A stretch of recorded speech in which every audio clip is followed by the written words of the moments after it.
Assalamualaikum warahmatullahi wabarakatuh. Perkenalkan, nama saya Faisal dengan NIM 015. Di sini saya akan memenuhi tugas ujian akhir semester mata kuliah SIG dan remote sensing. Baik, di sini saya akan menjelaskan tentang pengertian penginderaan jauh.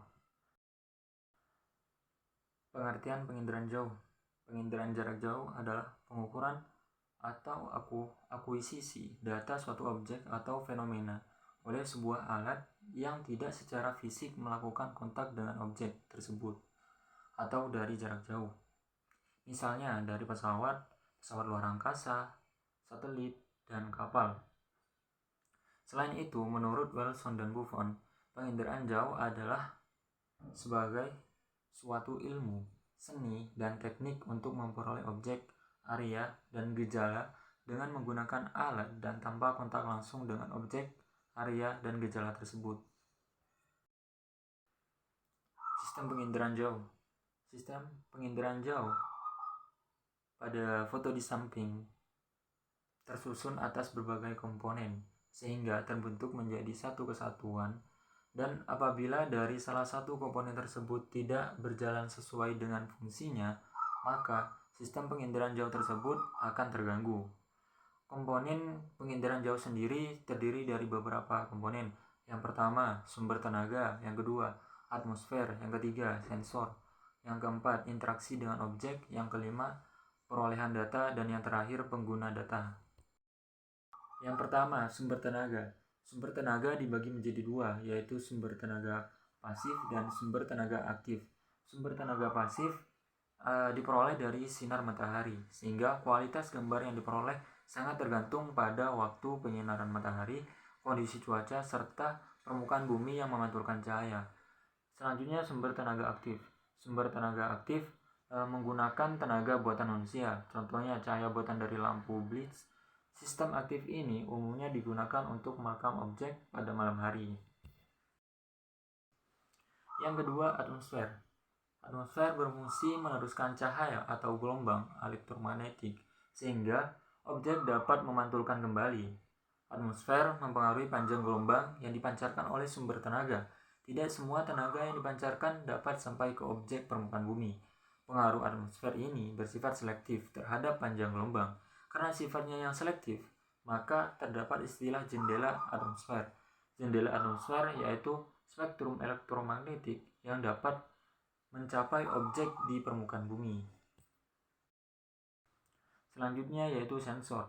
Sensor adalah benda yang digunakan untuk melacak, mendeteksi, dan merekam objek-objek di permukaan bumi dalam jangkauan tertentu.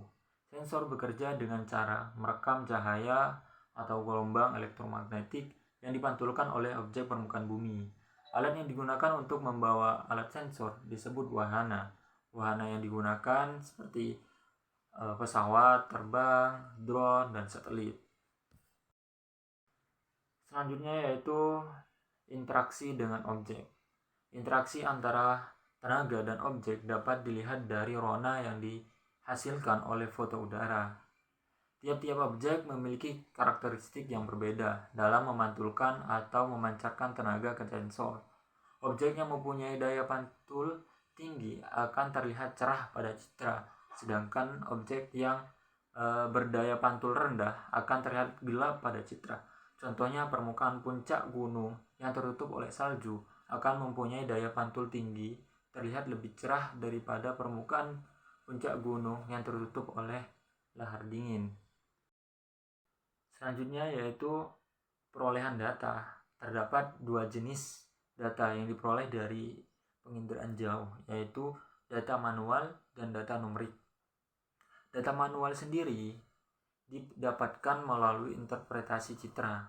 Untuk melakukan interpretasi citra secara manual diperlukan alat bantu berupa stereoskop. Stereoskop dapat digunakan untuk melihat objek dalam bentuk 3 dimensi. Selanjutnya, data numerik atau digital. Data ini diperoleh melalui penggunaan perangkat lunak, khususnya penginderaan jauh yang diterapkan pada komputer. Yang terakhir yaitu pengguna data. Pengguna data merupakan komponen akhir yang penting dalam sistem penginderaan jarak jauh. pengguna data sangat penting dalam menentukan keberhasilan analisis objek di permukaan bumi. Kemampuan pengguna data dalam menginterpretasi citra menjadi kunci keberhasilan. Data penginderaan jauh dapat dipakai di bidang militer, bidang kependudukan, bidang pemetaan, serta bidang meteorologi dan klimatologi. Baik, terima kasih. Mungkin itu saja yang bisa saya sampaikan. Apabila ada salah kata atau perbuatan, saya mohon maaf sebesar-besarnya. Wassalamualaikum warahmatullahi wabarakatuh.